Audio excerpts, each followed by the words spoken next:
Hi everyone, I'm Melody. I figured since the Nintendo Direct is out tomorrow, I may as well do a quick predictions video. So if I'm right or wrong, we can all come back to this video and compare. Feel free to comment below what you think will happen in the Direct, or even what you want to happen. Alrighty, so I think the beginning of the presentation will be mostly about the console itself and its new gimmicks. Leaks say that there will be a mouse mode, so they'll go hard on that.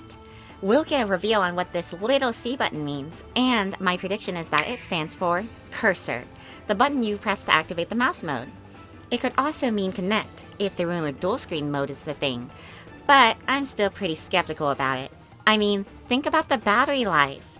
Would they really go out of their way to develop a feature where you could put two switches together to become a DS, despite each switch having a separate battery life? Oops, my top screen died, gotta charge it. But hey, we'll see if they are crazy. I think they'll reveal the UI with a big emphasis on customization. You see, one of the biggest criticisms I've heard nearly everyone and their mother say is the lack of themes and music on the Switch. And frankly, I agree. I think this will give an excuse for Nintendo to finally give us that customization, but locked behind a new console. I also predict that themes will be sold on the eShop for a few bucks each, but the default themes will be the whole rainbow color palette rather than just gray and white. I think the home menu will not have music by default, but the eShop will, and I have a massive feeling the eShop will get a major overhaul. Possibly sections to split up the Switch 1 games from the Switch 2 games. During the console segment, they'll also showcase how powerful the system is by showing off Breath of the Wild being ran on the system. The game will have better lighting, textures, and run at 1440p 60 frames. It will specifically receive a Switch 2 upgrade patch that will cost $10. But other games that don't receive upgrades to the graphics beyond just resolution and frame rate will be for free. Odyssey will run at 4K 60 frames, for example. They may even show off Xenoblade X DE running at 4K 60 since it just released. Next, they'll go into the new games, highlighting on Mario Kart 10. Which yes, I think it'll be called 10 because they counted Super Mario Run as a mainline Mario game, and Tour also received courses in Mario Kart 8.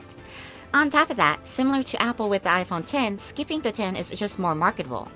I predict that it will be similar to Need for Speed with having an open world hub kind of thing, but it'll still have traditional Mario Kart courses and racing, just with 24 players. They'll spend a while on it since it'll for sure be a launch title. But wait, when is the Switch 2 releasing? I think early June, possibly June 6th.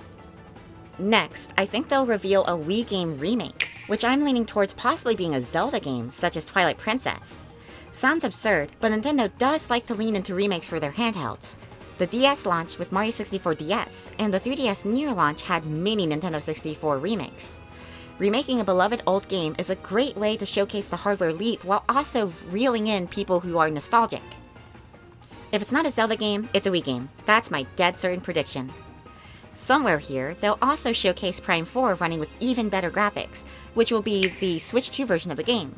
It will be a cross-gen release and will not be a launch title, but will be released within 2 months of the Switch 2's launch. This is precisely why they didn't reveal a release date for the Switch 1 Direct. Next, they'll reveal Fire Emblem Genealogy of the Holy War remake. As a big Fire Emblem fan, it makes a ton of sense. In Japan, Genealogy is the second most popular Fire Emblem game behind Three Houses. Sigurd had just as big of a role in Engage as Marth did. And Fire Emblem Heroes has been setting up for some big event in April. It's also conveniently Fire Emblem's 35th anniversary, so I'm 100% positive it will be revealed. Then, we'll go into a big reel showing off various third-party games running on Switch 2, the big ones being Elden Ring and Final Fantasy VII Rebirth. And lastly, after probably yapping a bit about their mobile app, they'll reveal their final game. It'll be the next 3D Mario releasing this holiday, and I think it'll be open world with a huge emphasis on celebrating all the previous games. After all, it's Mario's 40th anniversary this year, and they hardly even said anything for Mario Day. I guarantee it'll have to be something special. And bam! Those are my predictions. Now, we sit and wait. Let's see what I got right or wrong. If you enjoyed hearing my predictions, feel free to like, comment, and subscribe. And with that, I bid you adieu, my notes. Or else you will die!